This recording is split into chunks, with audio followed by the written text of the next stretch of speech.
ადგილობრივად თვითმმართველობა ორგანოებმა უნდა გასაზღვროს, სად რომელ ტერიტორიულ ერთეულში გაიზარდოს თუ არა საშტატო ერთეული.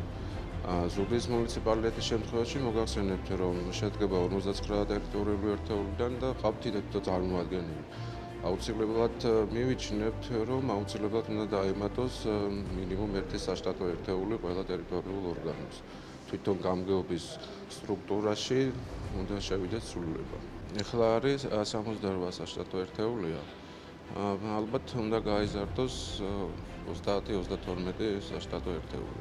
უაზრო შტატის გაზრდა ეს კედა მხოლოდ იმიტომ, რომ ეს ადამიანები, ვინც მათთან ერთად იყვნენ, ეს ადამიანები დაასაქმონ და მეტი არაფერი ამას არანაირი ფუნქცია არ ექნება, იმიტომ რომ დღესაც არ აქვს ამ ადამიანს არანაირი ფუნქცია. ყველაფერს აკეთებს თვითონ გამგებელი, ის წარმომადგენელი რომელიც არის, მაგას დღეს ელემენტარულად ისა რა ქვია, გამოწერა არ შეუძლია ნებისმიერი ცნობის ან რაღაცა იმის ისეთი, რომელიც ბეჭედ დარტყმული იყოს და რაღაც დოკუმენტი წარმოადგენდეს.